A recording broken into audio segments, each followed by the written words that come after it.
करो और फिर शेयर करो. Resume recording. Okay, children. So in the previous class we had done the sewage water treatment, and I said sewage water treatment is the method by which we treat the sewage, the urban sewage, which include human excreta, which include human waste, which include the farmland waste, but does not contain any fertilizer and manure and all. It should not have any inorganic waste. We are talking about only the organic waste, which can be treated by the action of microorganisms. And it can even have some kitchen waste like old food and the dishes and all. Whenever we wash some sort of the grease and some sort of food item, etc., also come out. But principally it is sewage, and sewage contain human excreta and the urine and other products. So we are talking about that only. It should not include any detergent. It should not include detergent, as you know, it is non-biodegradable substance, so it will not be cleaned. And then it should not include any what you call inorganic waste, industrial waste, and fertilizers and pesticides and other type of chemicals, because they cannot be treated, or that cannot be cleaned. Okay, so those substances which are there, for their treatment, sewage water treatment plant is used. And I said sewage water treatment was, or Ganga Action Plan and the Yamuna Action Plan was first introduced by our then Prime Minister, that is Mr. Rajiv Gandhi, who found that the rivers in India are not clean as the rivers in the other parts of the world. So he thought it is better we should think of a device, think of a mechanism where the water can be treated. So he used this technology, he used this ideas, he used this experience, he used this what you call the things which he had learned in the other countries when he used to be a pilot. Okay, and then he introduced that, but of course due to non acceptance of the ideas by the other prime minister, of course, then it was further renewed by Mr. Atal Bihari Vajpayee. Then again it went into the fallback, and then again it started by now Prime Minister Mr. Narendra Modi. One of the noble ideas which he has started, of course, it is not taking a shape as it is, as much it is professed, as much noise is made on that. Anyway, जो है अच्छा ही है. हम बात करते हैं next topic, that is microbes in the production of biogas. Yesterday also when I was teaching you, that is the sewage treatment plant. The third, that is that I said the sewage treatment plant include two steps. That is the first is the physical process, which we have called primary treatment, and the second is the biochemical or biological process, which is known as secondary treatment. And the secondary treatment also have two steps. That is, first is the organic oxidation of all the organic waste, that is using oxygen, that is done by the aerobic bacteria. And then the second step is there, second tank is there, in which the anaerobic bacteria are used, which will kill these bacteria also and other organic waste which are there. And when the anaerobic oxidation takes place, some of the gases produces like methane and carbon dioxide, hydrogen sulfide, ammonia and all. And the largest content of around 70 to 75% is methane, and methane is a combustible gas, and that is why this can be used for providing energy. The same process is here, the microbes in production of biogas, and this is commonly known as gobar gas or biogas, whatever it is. The tank which is used in the biogas is a typical biogas plant is given here in this diagram. You can see in front of you. It has three parts. One is the dung and water mixing tank. There is second is the digester, and the third is sludge removal tank. Okay, now you see in the dung and the water tank, the water and the cow dung is mixed at the ratio of 1:5. That is 20 kg dung to 100 kg water. That is mixed, and when it is mixed, it automatically goes due to the gravitation, and it added to the lower side. You see the pipe is connected at the lower end of the digester. Pipe is connected at the lower end of digester. So this fresh cow dung mixture goes to the bottom and the old mixture flows up. Okay. We also know that the cow dung, since cows are the ruminant animals, they have got certain type of bacteria which are digesting, which are meant for digestion of what you call cellulose, and the cellulose digesting these bacteria produces methane gas. Hence, these bacteria are known as methanogens. Again, here the names are given methanogens. That is methanobacterium. Okay, so these methanogens, they will digest that. Now, some amount of these bacteria also come out along with the feces of the animals. And the cow dung which is there, it still got certain amount of cellulose which is undigestible and many other substances. So these bacteria keep on acting on that cellulose and other waste material. And as a result, they produce methane, carbon dioxide, ammonia, hydrogen sulfide, and other gases. The gases which are produced here will collect in this gas holder. The gases produced in this process is collected in the gas holder. And as the gas holder have more and more gases, it floats up and up, it rises up. When the gases are less, because of its weight and gravity, it goes downward. So as a result, this is called floating dome type of gas, gobar gas or biogas plant. Floating dome has one advantage, that it always maintain a uniform pressure. Okay? As the gases reduces, the dome goes down and the pressure is same. And as the gases increases, the dome floats up and it will always provide the same pressure. Okay? So this is the biogas. The biogas is mainly containing, it is mentioned here, that is, it mainly contains methane, then carbon dioxide, then hydrogen sulfide, small amount of ammonia and nitrogen. Those are not combustible gases. Combustible gas is mainly methane. Okay? So this will be done. And now you see that the third tank is connected from the top layer. Okay? So as the cow dung level goes above this, the sludge will be flowing out of this tank of the digester into the sludge tank. So the sludge tank is the three tanks which are there. Each one of them is playing an important role. First one is only a mixing tank, and that takes the fresh mixture of the cow dung and water to the bottom layer, so that it get enough of time for digestion. The digestion is a very slow process. And initially, like when we are newly starting a gobar gas, it takes almost 20 to 40 days for a gobar gas or biogas plant to become totally functional, depending on the volume of the content and the kind of waste, etc., etc. Okay, now volume of the tank is so big, then it will, to make that much of gas, it will take more time. Okay, and then in some of the biogas plant, you find there are 2-3 type of biogas plant. One is this floating one, the other one is with the fixed dome. Fixed dome one has got, the dome is fixed, and there is a partition here, division, and the the mixture is added from here. The mixture is added. So first it will be here, and then when it rises up to here, then it goes here. So it get more time to stay here, so that the entire oxidation take place and the gases will be collected here, and the excess of it will be taken out from here. Okay, so that diagram which is given there, as long as dome is down, it is okay. If the dome rises very high, then the gas will start escaping from there. So there is some mechanism. The diagram has, it is only a typical diagram. It is only for explanation purpose. So you cannot find the mistakes in that. It is तो किसी को diagram बनाने के लिए दे दिया होगा, by simple for वो क्या कहते हैं, पेंट वाले process से उसने ये diagram बना दिया. So you just don't go according to the minute detail of the diagram.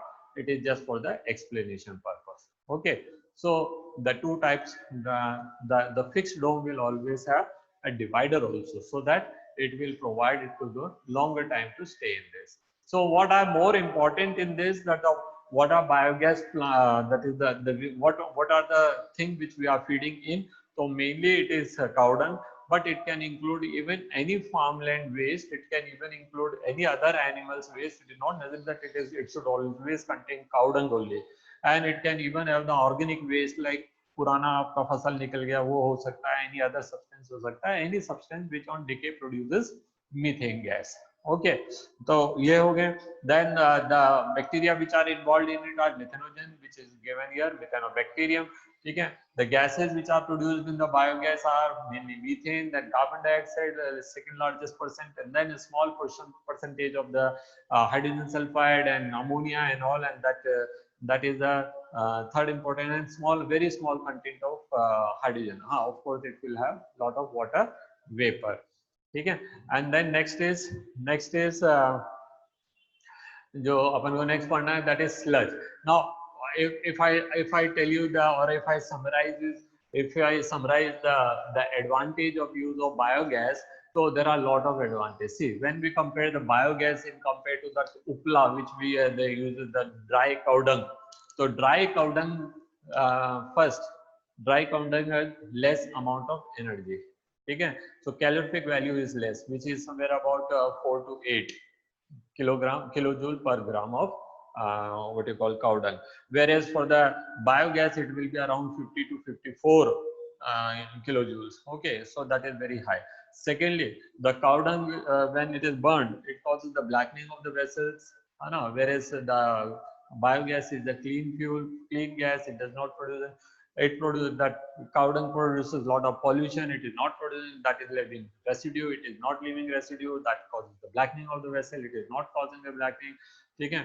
Cow dung require more what you call transport and storage problem. It does not have that problem because the gas can be easily transported by means of the pipeline, and the gas will remain stored in the gas holder. So you need not to worry about that. And one-time expenses are there. And then the next is, and the most important thing, when the cow dung is used for the combustion, then you don't get anything for the farming.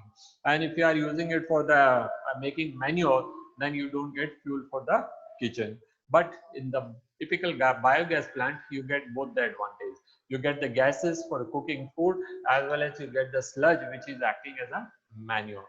So this is a better method. Now again, it is written that is the Indian Agriculture Research Institute, that is IARI, and the Khadi and Village Industrial Commission, Khadi Gram Udyog Vibhag jo hai, that is these two were giving subsidy. I don't know whether the subsidy is still continued or not, but initially they were giving subsidy and the technical know-how. Okay, they used to give that certain amount of money, plus they used to give the technical know-how. They used to arrange the type of things, the dome and other things, whatever things are required. So those things they used to help in farmers to commission these type of things. Now again, it requires around 20 kg of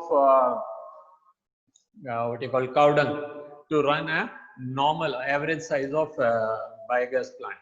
So suppose a farmer may not have that much, then 2-3 families, 2-3 nearby farmers can come together and they can make this, and then the gas can be supplied to their homes by pipeline.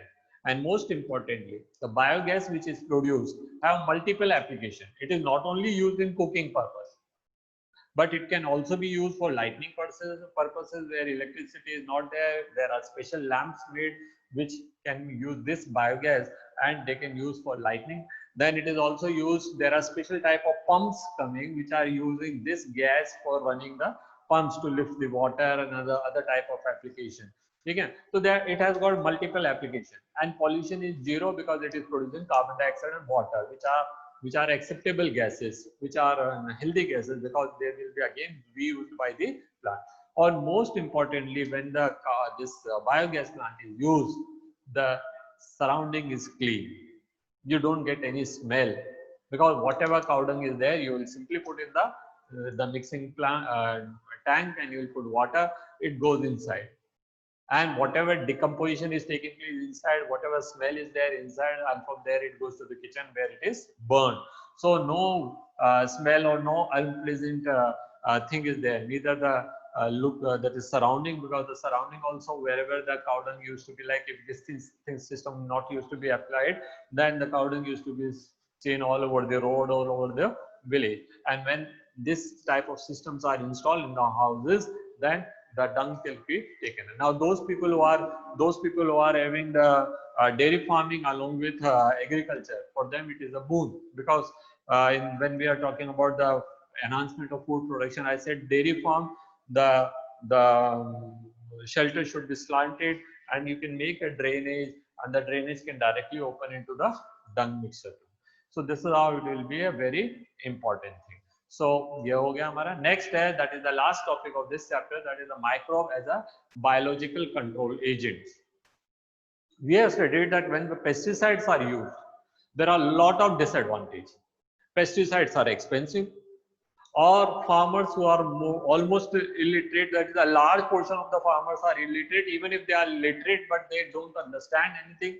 And most of these pesticide bottle, they are manufactured by multinational company, and they'll write all the details in English. So those people, they don't understand. They don't know what are the safety measure, and what are the how much quantity is to be used and all. So when they simply bring it, they put in the water, this in bucket, and mix it with the hand, and the same hand they use for the various purpose, maybe eating food, or maybe making jarda, or maybe something else, and then it is causing damage.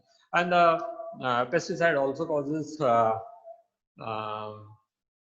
unequal what you call this thing, that is the we should kill only the harmful pest, but the pesticide cannot differentiate between the good and bad, and they kill all useful bacteria, useful insect, as well as the harmful. And then we do not have left any pollinator for pollination of the plants, flowers and all, and moreover it is breaking or collapsing our food chain.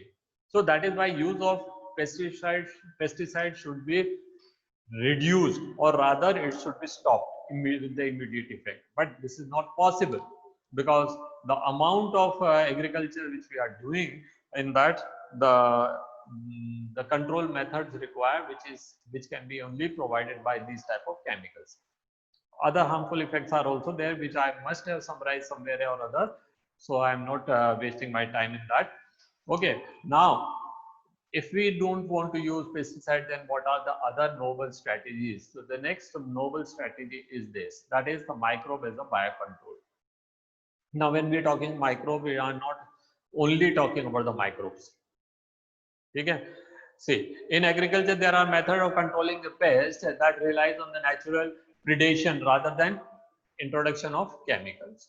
Okay? Instead of using chemicals, what we can do is we can use some such organism which can predate on these harmful insects or harmful pests. The more variety of landscape has, more sustainable it is.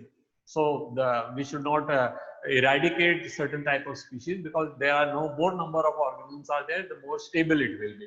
The organic farmer therefore works to create a system where the insects, and sometimes called pests, are not totally eradicated, but instead they are kept in a manageable level by complex system of check and balance within the living and vibrant ecosystem.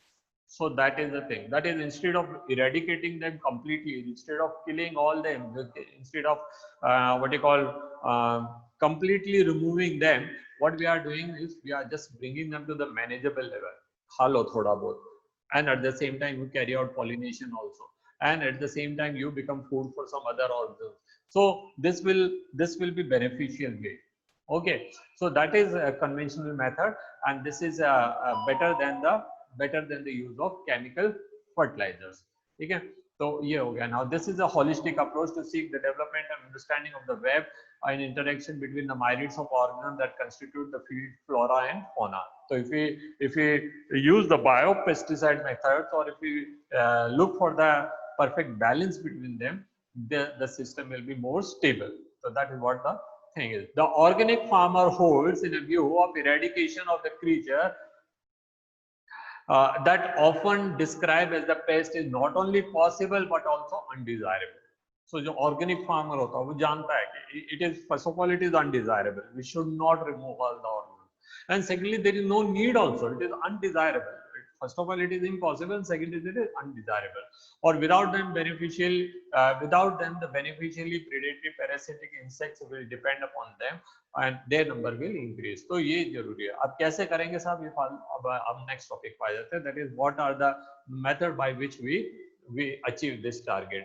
So ये देखिए यहाँ दिया, that is the ladybird. Ladybird you must have all seen. This is actually a beetle, small beetle, black in color, having red dots on it. Okay, and dragonfly, which we commonly call as helicopter.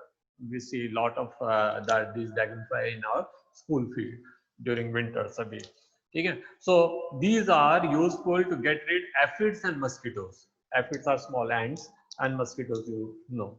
Okay, mosquitoes actually feed onto the plant. We know only the female mosquito, female anopheles or female other type of mosquitoes, they are feeding or sucking our blood in order to rear their eggs. But actually mosquito is feeding on the plants, plant sap, and that is how they are causing damage. So these are controlled by ladybirds and dragonfly.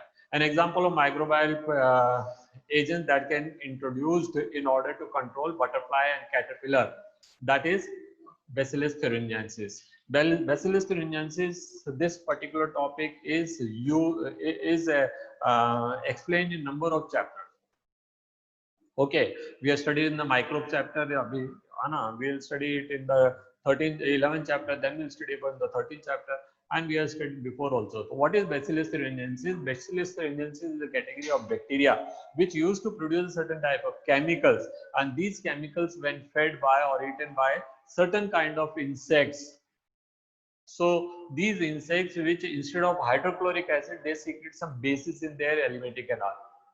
Okay, we secrete hydrochloric acid, but those they don't secrete hydrochloric acid, or if at all they secrete later on.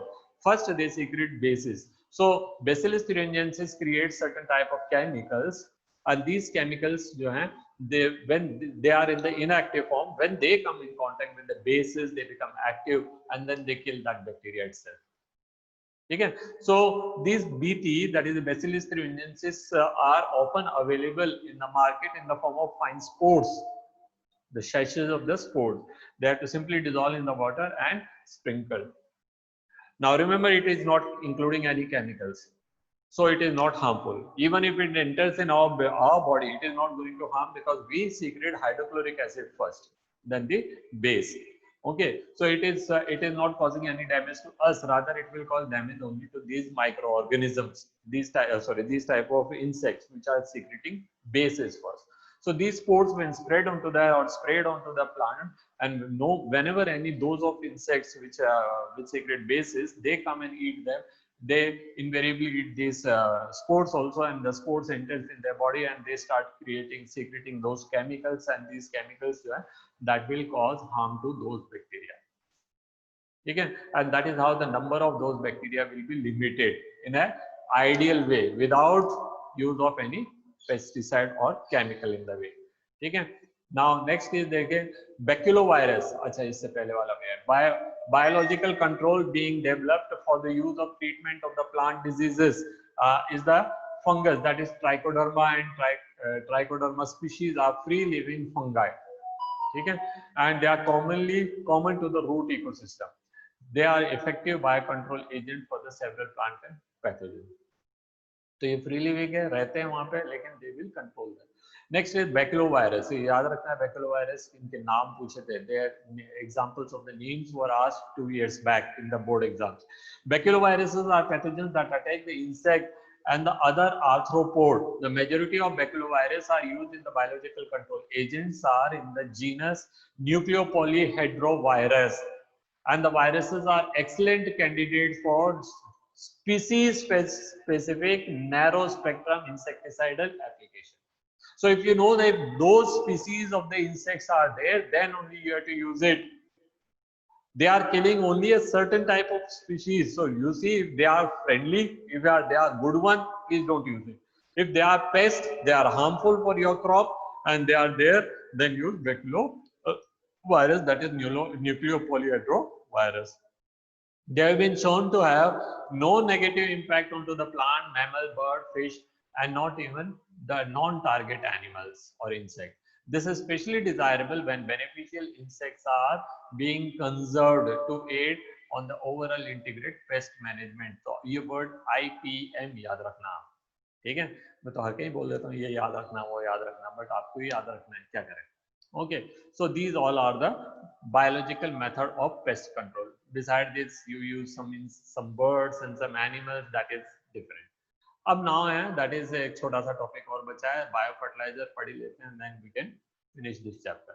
So our present day that is agriculture practice include lot of fertilizers, and fertilizers are not only undesirable because they are chemical. They may cause imbalances in the soil. They may change the pH of the soil. They may make the soil acidic or alkaline. They may increase certain type of salts in the soil, and the long-term use of the fertilizers may be harmful.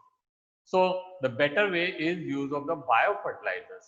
Now, what are biofertilizers? Biofertilizer include those type of insect and those type of algae which have an ability to fix nitrogen fixing bacteria and others. Okay. Now, what are nitrogen fixing bacteria doing? They are taking atmospheric nitrogen and converting either them into ammonia or in nitrates. Okay. Nitrates are soluble, ammonia are soluble. They will be taken up by the plant, and then they can be used to make amino acid, nitrogen bases, proteins, and DNA, RNA, etc., etc. So that is a very good thing for plants. So it decreases the our dependence on nitrogen fertilizers, urea, nitrate, and ammonium nitrate, potassium nitrate, and this and that, which may be harmful to us. So this is the use of these. Now, what are the nitrogen fixing microorganisms which are present in the plants as a symbiotes or as a free living? So symbiotes, so we know that is legumes which are found in the rhizobium which are found in the roots of legumes. We are not talking about them. That will already come as a package. So you need not to do anything for that. But here the other type of nitrogen fixing microorganisms are there, that is biofertilizers and bacteria, fungi, cyanobacteria that are suited for the nodules of the root of leguminous plant, that is rhizobium. उसके अलावा जो free living है वो कौन है? Other bacteria that can fix atmospheric nitrogen while free living in soil are Azospirillum and Azobacter, thus enriching the nitrogen contained in soil. तो ये याद रखिए आप, साइनोबैक्टीरिया करते हैं, Azospirillum and Azobacter. ठीक है? Rhizobium is of course found in the plants of legumes as a symbiote, but once the legume crop is grown in the field, it enriches the nitrogen content in the soil. Next, fungi are known as the symbiotic association, that is called mycorrhiza.